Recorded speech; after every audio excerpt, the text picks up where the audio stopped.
Hey, what's going on, Nav Nation, and welcome back to another video. Today I'm going to talk about Pokemon cards and products that are all under $200 right now in April 2023 that you may want to consider adding to your overall investment portfolio. Now, I've done a couple videos on this in the past, and with each of those videos, I not only gave some recommendations on individual cards and products, but I also align those to your particular risk tolerance. I understand that everybody is going to have a certain degree of risk that they're willing to take when investing in Pokemon cards. So we're going to talk about that here today as well. But if you do want more information, I would reference this video here, which goes a lot more in depth into each specific type of Pokemon card and product that align with each type of risk tolerance for each type of collector and or investor. So on the screen right now, you will see the risk tolerance scale. This is a standard scale that we use within the financial world to assess a particular client's level of risk.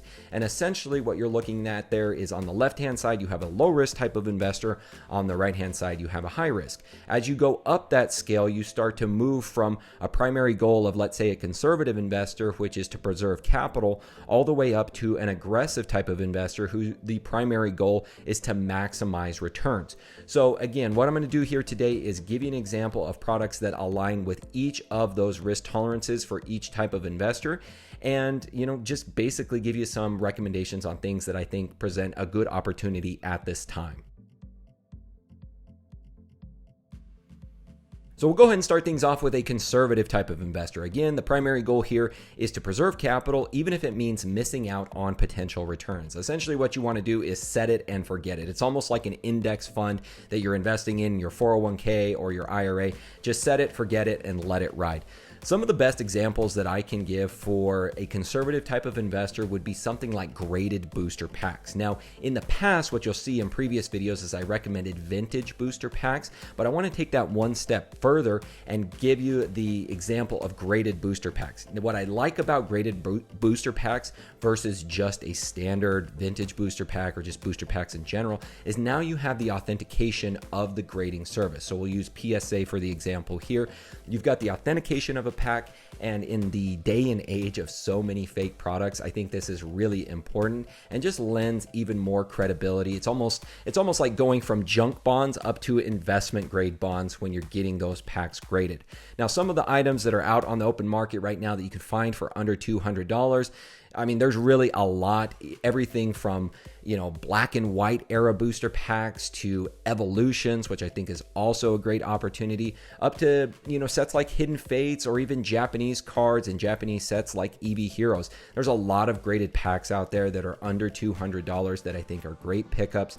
And again, when you look at the amount of or the population of cards from these sets versus the population of graded packs from these sets, I mean, the schism between them is absolutely astronomical. So I think not only does it present a good opportunity and perhaps an overlooked segment of the Pokemon investing world, but it also gives you that added layer of credibility when you're getting these packs graded.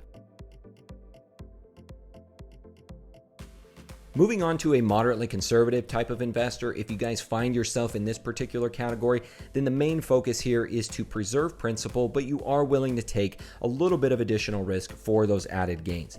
The example that I give here for someone like yourself that may be in this category would be Pokemon Center exclusive Elite Trainer boxes. Now, in my previous video, I talked about ETBs in general being in this category because they have a less likelihood of being reprinted versus booster boxes. But I also like the Pokemon Center exclusives because it gives it almost that added value of not being able to be found everywhere out in the wild. So once they are discontinued off of PokemonCenter.com, that's pretty much it. So you also have that additional level of a gain or potential for gain by them being exclusive. Some of the ETBs that I would be looking out for that are Pokemon Center exclusive, first off, I would say Evolving Skies and Fusion Strike and Celebrations. And the reason that I give these three examples is that they are on the cusp of being rotated out of competitive play, which could be as soon as August or September. So the fact that they're only possibly going to be on the market for an additional 4 to 5 months, I like that fact because now you can still get these ETBs these for under $200. They're all, for the most part, well under 200. So I think they present a pretty good opportunity at this time. So I would say Pokemon Center ETBs, if you find yourself moderately conservative, you think that you kind of fit this category, I would be looking at those Evolving Skies, Fusion Strike, and Celebrations Pokemon Center exclusive Elite Trainer boxes.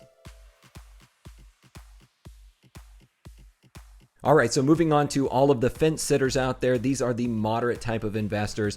These are the type of people that aren't too conservative and they're not too aggressive either. Basically, the goal here is to reduce risk and enhance returns equally. Now, the example that I give for someone in this category that I think fit really, really well are modern booster boxes. What I like about these is that if you're picking these up at MSRP, or especially if you're picking them up at wholesale, you've almost created a price floor for yourself. And it is highly unlikely that these booster boxes are going to fall below that price floor anytime in the near future, or really at all. So the best example that I can give here for these would be a Vivid Voltage and a Darkness Ablaze booster box. Now, why do I say that? Because these two booster boxes and these two sets are now out of standard rotation, and you can still find these on the open market for well under $200. So I think they both present a really good opportunity. Both were really good sets in their own right. And I think over the long term, especially since they're falling under that MSRP, which is around $140 on the open market, I think that they present a good opportunity for the average person, for a individual that falls within this moderate category. All right, so we're starting to get a little bit spicy now. We're moving on to the moderately aggressive type of investor. And again, the primary goal here is long-term returns. Really, what you're looking here is to accept a significant amount of risk for the long-term return prospect. Now, the best example that I can give for this one would be cards that set a new precedence. Now, what do I mean by that?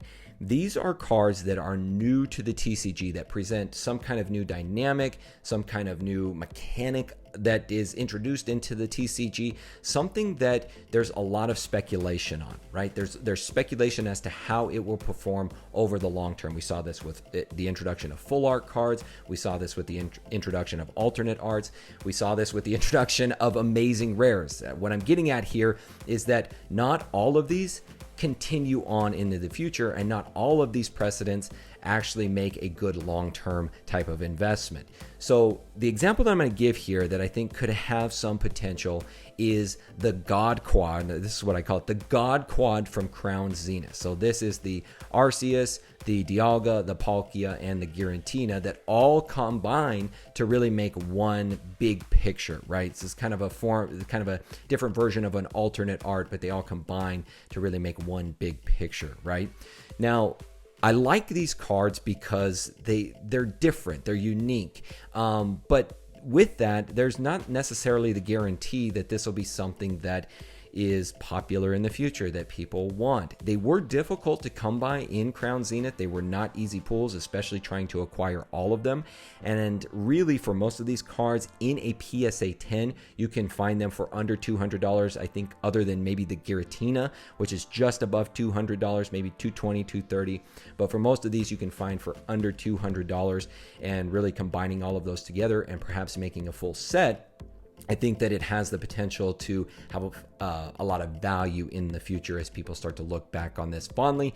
Crown Zenith was also the last set to come out during the Sword and Shield era, so there could have some connotations behind that could make it even more valuable. But again, a lot of this is just pure speculation here, and really when you're looking at it from the speculative standpoint along with the price point, I think the two together, along with just some of the specs on these cards and how well it was received when it came out, I think it does present a possible opportunity. But again, this is all just pure speculation, and for a lot of these, you really have to see how it shakes out in the future.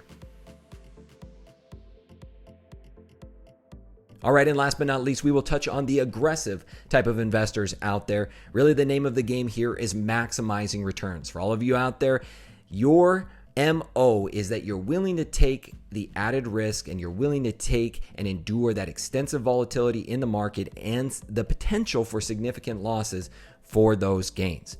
Now, the example that I will give here is modern graded cards in general. Now, Pokemon cards as a whole are a very volatile type of investment, whether that's vintage or modern. But typically what we see is that modern graded cards have the most volatility, especially within that time frame of release to about 2 to 3 months afterwards. There can be a ton of volatility on these particular cards. However, with that being said, some of the cards that I think present a possible opportunity at this time is the Team Up expansion cards. Now, you've seen how these cards have just shot up in price over the last few months. Most of the cards in this set do not fall under that $200 threshold. But the two that I'm going to give an example for here today, one is the Full Art Pikachu and Zekrom GX number 162, and the second one is the Full Art Gengar and Mimikyu GX number 164.